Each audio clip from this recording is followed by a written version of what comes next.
முத்துவேல் கருணாநிதி என்கின்ற நான் அப்பா வாய்ப்பில்லப்பா. எடப்பாடி பழனிசாமி என்கிற நான் அவருக்கும் வாய்ப்பில்லை. நம்மளுக்காண்டி சாட்டையில அடிச்சுக்கிட்டாரு, செருப்பு கூட போடாம நடந்தாரு. அவரு பேர் லிஸ்டிலேயே இல்லை. மக்களே அண்ணன் வாய்ப்பில்லை ராஜா, வாய்ப்பில்லை ராஜா. இப்படியே வாய்ப்பில்லைன்னா யாருதாங்க 2026 தமிழ்நாட்டின் தலையெழுத்தை மாத்தி எழுதுறது? ஏங்க அதுக்குதாங்க எங்க தளபதி இருக்கிறாரு. தளபதினா முக ஸ்டாலினா? ஏங்க அரசியல் தளபதிங்க, நீங்க நாங்க சினிமா தளபதியை சொல்றோம். ஓ சினிமா தளபதி. ஓ அப்ப உங்க சினிமா தளபதினு ஒத்துக்கிறீங்க? ஆமா, 200 கோடி அடிச்சிருக்கோம்ல நாங்க. எங்க அடிச்சீங்க? சுதாரத்துலயா? ஏங்க அப்படி சொல்லக்கூடாதுங்க, டிக்கெட் வித்துருக்கோங்க 200 கோடி. ஆமா, கள்ள சந்தையா? ஏங்க மக்கள் விரும்பி கொடுத்து பாக்குறாங்க, உடனே கள்ள சந்தையான்றீங்க. ஆமா, அவங்க விரும்பி சொல்லாச்சு கொடுத்தாங்க, உங்க பாக்கெட்ல வச்சுக்கிட்டீங்க. ஏங்க நீங்க உங்க விரும்பி வர்ற மக்கள்கிட்ட நீங்க கள்ளத்தனமா கள்ள டிக்கெட் வாங்கி சம்பாதிக்கிறீங்க. நீங்க எப்படிங்க தமிழ்நாட்டின் தலையெழுத்தை மாத்திட்டு போறீங்க? எத்தனை படம் நான் நடிச்சிருக்கேன். சர்க்கார் படம் நடிச்சிருக்கோம், நல்லது சொல்லியிருக்கோம், மெர்சல்ல நல்லது சொல்லியிருக்கோம், பிரஸ் மீட் கொடுத்துருக்கோம். அதெல்லாம் நீங்க பாக்கலையா? ஆமா, அதெல்லாம் பார்த்தோம். அதெல்லாம் உங்க டைரக்டர் சொன்னாரு, நீங்க சொன்னீங்க, மனப்பாடம் பண்ணி சொன்னீங்க. இப்ப அரசியல் கட்சி ஆரம்பிச்சதுக்கு அப்புறமும் டைரக்டர்னு பின்னாடி யாரோ ஒருத்தர் எழுதி தர்றாங்க, அதெல்லாம் மனப்பாடம் பண்ணி சொல்றீங்க. அது சரியா தப்பா அப்பப்போ துண்டு சொல்லுகிற பாத்துக்கிறீங்க. எப்பதான் சுயமா பேச போறீங்க? எங்களை கொண்டு வந்து விடுறதுக்கு அரசியல் தளபதி எங்க அண்ணன் ஆனந்த் இருக்காருங்க. அதனால நாங்க அதை பத்தி கவலைப்பட போறது இல்ல. சினிமால டைரக்டர் சொல்றத நான் பேசுறேன், அதே மாதிரி எங்க அண்ணன் ஆனந்த் சொல்றத அரசியல்ல பேசிட்டு போறேன். சுயமா பேசவே மாட்டீங்க கடைசி வரைக்கும். ஏங்க பேசக்கூடாதுன்னு தானங்க நாங்க பிரசாந்த் கிஷோரை கூட்டிட்டு வந்திருக்கோம். சில நேரத்துல உண்மையை ஒத்துக்கிறீங்க, தெரியாதமானாலும். அதுக்குதான் ஆதரவு அர்ஜுனா அவரை பேச சொல்லிட்டு இருக்கேன்லங்க. எல்லா இடத்துலயும் அவர் எவ்வளவு போல்டா பேசுறாரு. ஆமா, விசிகா ஒர்க்கிடலான்னு பார்த்தாரு, முடியல. இப்போ உங்களுக்கு ஆதரவா இருக்காருன்னு நம்பிட்டு இருக்கீங்க. உங்களை எப்போ ஒட்டி விட போறாருன்னு தெரியல. அப்படி இல்ல, எங்க கொள்கை பிடிச்சிருக்கனால அவர் எங்க கூட இருக்காரு. ஏன்னா நாங்க மன்னராட்சி நடத்த போறது இல்ல. இப்படிதான் விசிகாவுக்கும் போனாரு, கொள்கை பிடிச்சிருக்கு அண்ணன் ஆசான் திருமாவளவன் அப்படின்னு போனாரு. என்ன ஆச்சு? அவரையே காலி பண்ணி விட்டு வந்துட்டாரு. காலி பண்ணல தலைவா, நாங்க ஊனிட்டு வந்திருக்கோம். அவரு பாருங்க 2026 எப்படி போறாருன்னு. இப்படியே பாத்துட்டு இருக்கோம் அவர் எப்படி எல்லாம் போறாருன்னு. அவர் வீட்டுக்கு ஈடி போறதும் பாத்துட்டு இருக்கோம். எப்படி உங்க வீட்டுக்கு மட்டும் ஈடி வர மாட்டேங்குது? நீங்களே போன் பண்ணிடுவீங்க போலயே வாங்கன்னு சொல்லி. நாங்க அதனாலதான் எங்கேயுமே பேசுறது கிடையாது. வாய்ப்பு தான் நாங்க போன் பண்ணுவோம். ஆனா அது வாய்ப்பு இருக்கு கண்டிப்பா. ஆனா நீங்க உங்களை மட்டும் பிஜேபி ஒண்ணும் செய்ய மாட்டேங்குது. சோ நீங்க பிஜேபியோட பி டீம்ங்கிறது உண்மைதானா? அப்படியெல்லாம் ஒண்ணும் கிடையாதுங்க, எங்களையும் நிறைய பண்ணியிருக்காங்க. அதனாலதானங்க நான் கட்சி ஆரம்பிச்சேன். பிஜேபி ஒத்துக்கிறீங்க? இப்படி பொதுவா சொல்லக்கூடாது. எதா இருந்தாலும் நீங்களா முடிவு எடுக்காதீங்க, நாங்க சொல்றோம்ல, அதை கேளுங்க. நாங்க முடிவு எடுக்கல, ஆனா உங்க முடிவு எடுக்க தெரிஞ்சு போச்சு. உங்க அண்ணன் சீமான் தான் டி டீம் நினைச்சோம். நீங்க சி டீமா இருப்பீங்கன்னு நினைச்சேன். ஆனா நீங்க டி டீமுக்கும் B1 டீமா இருப்பீங்க போல இருக்கு. எங்க சீமான் அண்ணன் பத்தி இருக்காதீங்க. எங்க சீமான் அண்ணன் மக்களோட மட்டும்தான் கூட்டணி, வேற யாரோடையும் கூட்டணி கிடையாது. என்ன அப்பப்ப ஆதரவா பேசுவாப்ல, கேஸ் ஏதோ பெரிய லெவலுக்கு போகாம இருக்க. அவருக்கு இருக்க கேஸுக்கு பெரிய லெவலுக்கு போகாம இருக்கிறது நல்லா இருக்கா? சரி, உங்க அண்ணன் ஆமக்கறி சாப்பிட்டப்போ உங்களை ஏன் கூப்பிடல? அப்ப இந்த அண்ணன் வந்து தனியா விட்டுட்டு போயிட்டாருங்க, அதுவே பெரிய வருத்தம் தான். தனியில இருப்பாரு, அதான் விட்டுட்டு போயிட்டாரு. சொல்லுங்க. அவரு நல்ல மனுஷன் தான், என்ன பண்றது, அன்னைக்கு சூழ்நிலை என்னைய கூப்பிட அவருக்கு தோணல. சரி, ரைட், ஓகே. 1000 கோடி ரூபாய வருமானத்தை விட்டுட்டு தமிழக மக்களின் நல்வாழ்க்கை தான் முக்கியம்னு வந்திருக்கீங்க. ஆமா, எவ்வளவு பெரிய விஷயம், அதை ஈஸியா செஞ்சுட்டு வந்திருக்கேன், பார்த்து செய்யுங்க. யாராலையும் அது மாதிரி செய்ய முடியாது. ஏன்னா மிகப்பெரிய தைரியமும் தன்னம்பிக்கையும் வேணும். ஏன்னா 1000 கோடி ரூபாய் வேறான்னு சொல்லி மக்கள் நல திட்டங்கள் தான் முக்கியம் அப்படின்னு நீங்க வந்திருக்கீங்க.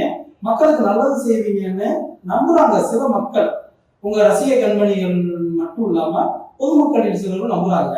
அவங்களுக்கு என்ன செய்யறதா உங்களுக்கு உத்தேசம், என்ன அவங்கள்ட்ட பிளான் இருக்கு? நீங்க ஃபர்ஸ்ட் 1000 கோடின்னு சொல்லாதீங்க. நான் வாங்கினதே 200 கோடி. நீங்களே வர வச்சிருவீங்க போல நாளை காலையில ரைடு. 1000 கோடி ரூபாய் விட்டுட்டு வந்துட்டாரு ஆதரவு சொல்றாரு. 1000 கோடி ரூபாய் விட்டுட்டு வந்துட்டாரு உங்க தளபதி புஷி சொல்றாரு. உங்களை தவிர எல்லாரும் 1000 கோடின்றாங்க. நீங்க எதுக்கு 1000 கோடின்னா ஆயில் அடிச்சுக்கிறீங்க? 5 படத்துக்கு வாங்குறத சேர்த்து சொல்லியிருப்பாங்க. ஒத்த படத்துக்கு 1000 கோடி எல்லாம் கொடுக்கலங்க. நீங்களே மாட்டி விட்டுறாதீங்க. ஐயோ, அதெல்லாம் பொய்யா கோபால்?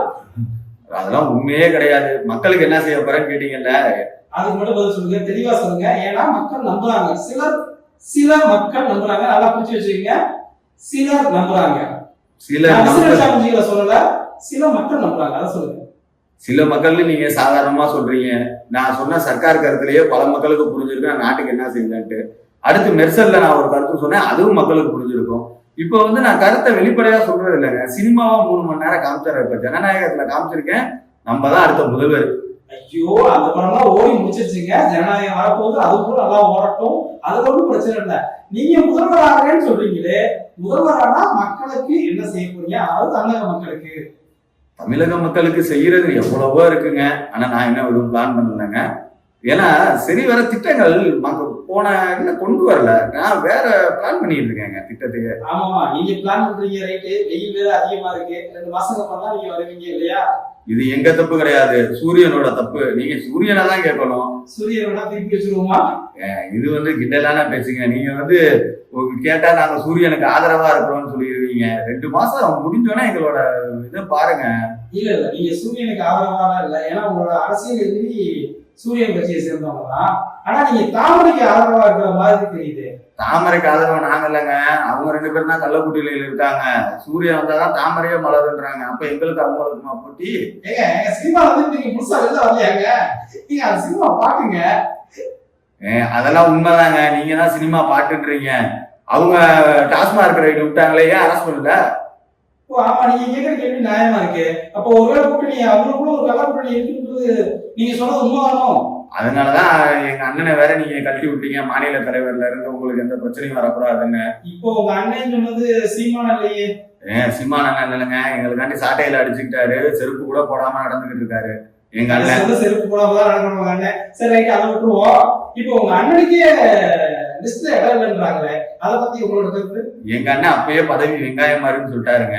அன்னைக்கு கூட நாங்க என்ன சொன்னோம், அந்த லிஸ்ட்ல என் பேரே இல்லை, எனக்கு பதவி மேல ஆசை இல்லைன்ட்டோம். நாங்க டெல்லி பார்க்க போறோங்க.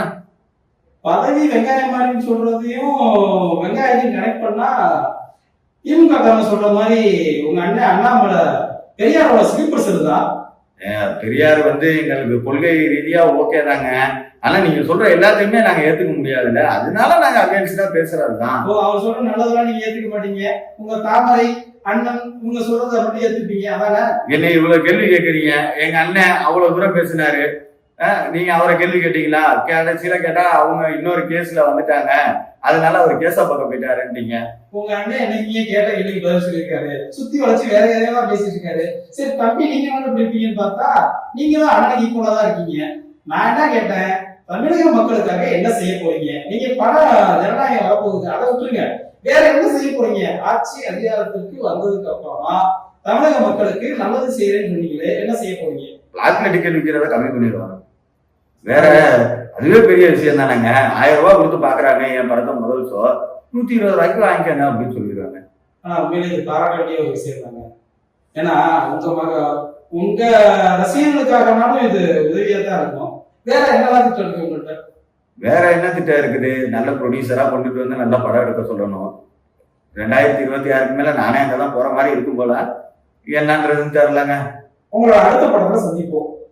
நான் முதலமைச்சர் ஆகிற கனவுல இருக்கேன், நீங்க திருப்பி அடுத்த படம் சொல்லிட்டு இருக்கீங்க. கண்டிப்பா சொன்னதே அதைத்தான்.